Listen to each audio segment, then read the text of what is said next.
Capítulo 9. En su habitación, el señor X se puso unos pantalones de trabajo y una camisa negra de nylon. Se sentía satisfecho por la forma en que había transcurrido la reunión con la sociedad esa tarde. Todos los restrictores habían asistido. La mayoría de ellos se encontraron dispuestos a someterse a sus dictados. Solo unos pocos habían planteado problemas, mientras que otros habían tratado de adularlo. Todo eso no los había conducido a ninguna parte. Al final de la sesión, había escogido a 28 más para que permanecieran en el área de Cadwell, basándose en su reputación y la impresión que le habían causado al conocerlos personalmente. A los 12 más capacitados los había dividido en 2 escuadrones principales. A los otros 16 los distribuiría en 4 grupos secundarios. Ninguno de ellos estuvo muy dispuesto a aceptar la nueva distribución. Estaban acostumbrados a trabajar por su propia cuenta, y sobre todo a los más selectos no les hacía mucha gracia permanecer atados. Todo parecía muy complicado. La ventaja de la división en escuadrones consistía en que podía asignarles diferentes partes de la ciudad, dividirlos en pequeños contingentes y supervisar su rendimiento más de cerca. El resto había sido enviado de vuelta a sus puestos. Ahora que tenía a sus tropas en formación y con sus respectivas misiones asignadas, se concentraría en el procedimiento de reunir información. Ya tenía una idea de cómo hacer que funcionara y la probaría aquella misma noche. Antes de salir a la calle, arrojó a cada uno de los pitbulls 1 kilo de carne cruda picada. Le gustaba mantenerlos hambrientos, así que los alimentaba en días alternos. Tenía a aquellos perros ambos machos desde hacía 2 años y los encadenaba en extremos opuestos de su casa, uno al frente y otro a la parte trasera. Era una disposición lógica desde el punto de vista defensivo, pero también lo hacía por otra cuestión. La única vez que los había atado juntos se habían atacado ferozmente. Recogió su bolsa, cerró la casa y cruzó el césped. El rancho era una pesadilla arquitectónica de falso ladrillo construido a principios de los años 60, y él mantenía el exterior feo a propósito. Necesitaba encajar en el entorno, y el precio de aquella zona rural no superaría los 100.000 a corto plazo. Además, la casa le daba igual. Lo importante era la tierra. Con una extensión de 4 hectáreas le permitía tener privacidad. En la parte de atrás también había un viejo granero rodeado de árboles. Lo había convertido en su taller. Los robles y acres amortiguaban los ruidos, lo cual era de vital importancia. Después de todo, los gritos podían oírse. Palpó el aro del llavero hasta que encontró la llave correcta. Como esa noche tendría que trabajar, dejaría en el garaje el único capricho que se había permitido, el Hummer negro. Su camioneta Chrysler, que ya tenía 4 años, le resultaría más adecuada y le encubriría mejor. Le llevó 10 minutos llegar hasta el centro de la ciudad, y luego se dirigió hacia el valle de las prostitutas de Cadwell, un tramo de 3 manzanas escasamente iluminadas y llenas de basura cerca del puente. El tráfico era intenso esa noche por aquel corredor de depravación. Se detuvo bajo una farola rota a observar la actividad de la zona. Los coches recorrían la oscura calle, parándose a cada poco para que los conductores examinaran lo que había en las aceras.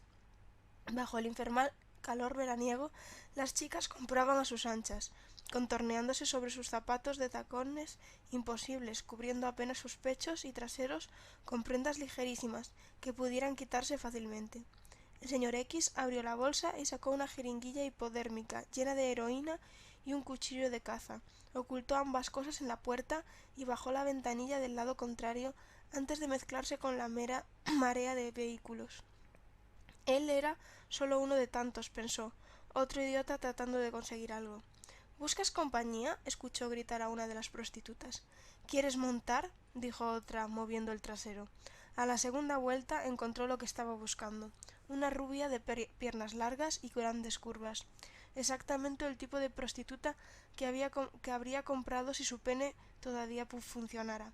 Iba a disfrutar con aquello, pensó el señor X pisando el freno. Matar lo que ya no podía tener le proporcionaba una satisfacción especial. «Hola, querido», dijo ella aproximándose. Colocó los antebrazos sobre la puerta del coche y se inclinó a través de la ventanilla. Olía a chicle de canela y a perfume mezclado con sudor. «¿Cómo estás?» «Podría estar mejor. ¿Cuánto me costará comprarle una sonrisa?» Ella observó el interior del coche y su ropa. «Con 50 te haré llegar al cielo, o a donde tú quieras». «Es demasiado», pero solo lo dijo por decir. Era a ella a quien quería. «¿40? Déjame ver tus tetas». Ella se las mostró. Él sonrió, quitando el seguro de la puerta para que pudiera entrar. «¿Cómo te llamas?» «Cherry Pie, pero puedes llamar como quieras». El señor X dio la vuelta a la esquina con el coche hasta llegar a un lugar retirado debajo del puente. Arrojó el dinero al suelo a los pies de la mujer y cuando ella se inclinó a recogerlo, le introdujo la jeringuilla en la nuca y oprimió el émbolo hasta el fondo.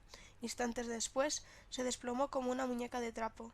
El señor X sonrió y la echó hacia atrás en el asiento para que quedara sentada. Luego arrojó la jeringuilla por la ventana, que cayó junto a otras muchas, y puso el vehículo en marcha.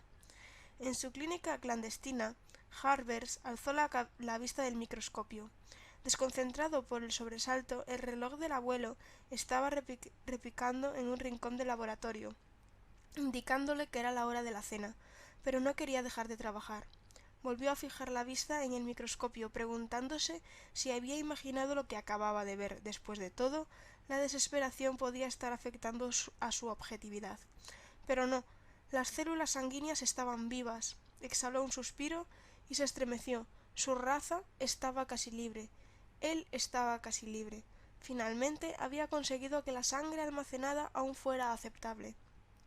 Como médico, siempre había tenido dificultades a la hora de tratar pacientes que podían tener ciertas complicaciones en el parto. Las transfusiones en el tiempo real de un vampiro a otro eran posibles, pero como su raza estaba dispersa y su número era pequeño, podía resultar muy difícil encontrar donantes a tiempo. Durante siglos había querido instaurar un banco de sangre. El problema era que la sangre de los vampiros era muy variable y su almacenamiento fuera del cuerpo siempre había sido imposible. El aire, esa cortina invisible sustentadora de vida, era una de las causas del problema. No eran necesarias muchas de las moléculas para contaminar una muestra. Con solo una o dos, el plasma se desintegraba, dejando a los glóbulos rojos y blancos sin protección y evidentemente inservibles. Al principio no comprendía muy bien cómo se producía este proceso.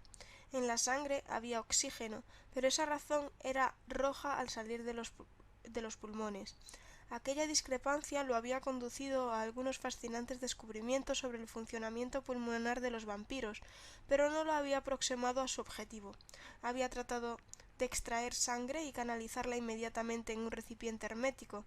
Esta solución, aunque fuese la más obvia, no funcionó. La desintegración era inevitable igualmente, pero a un ritmo menos acelerado. Eso le había sugerido la existencia de otro factor, algo inherente al entorno corporal que faltaba cuando la sangre era extraída del cuerpo. Trató de aislar las muestras en calor y frío, en suspensiones salinas o de plasma humano. Un sentimiento de frustración le había ido carcomiendo a medida que hacía cambios en sus experimentos. Realizó más pruebas e intentó diferentes enfoques. A veces abandonaba el proyecto, como siempre regresaba a él. Pasaron varias décadas, y después una tragedia personal le proporcionó una razón para resolver el problema. Tras la muerte de su Sellán y de su hijo durante el parto hacía unos 2 años, se había obsesionado y empezado desde el principio. Su propia necesidad de alimentarse lo había estimulado. Por regla general, solo necesitaba beber cada 6 meses porque su linaje era muy fuerte. Al morir su hermosa Evangeline, esperó todo lo que pudo hasta que quedó postrada en la cama a causa del dolor del hambre. Cuando pidió ayuda, se obsesionó con el hecho de sentir tantas ansias de vivir como para beber de otra hembra, e incluso llegó a pensar que tenía que alimentarse solo para experimentar y cerciorarse de que no sería lo mismo que con Evangeline. Estaba convencido de que no obtendría ningún placer en la sangre de otra, y así no traicionaría su memoria. Había ayudado a tantas hembras que no le resultó difícil encontrar a una dispuesta a ofrecerse. Escogió a una amiga que no tenía compañero y mantuvo la esperanza de poder conservar su propia tristeza y humillación. Fue una auténtica pesadilla. Había aguantado tanto tiempo que en cuanto olió la sangre, el depredador que había en él reapareció. Atacó a su amiga y bebió con tanta fuerza que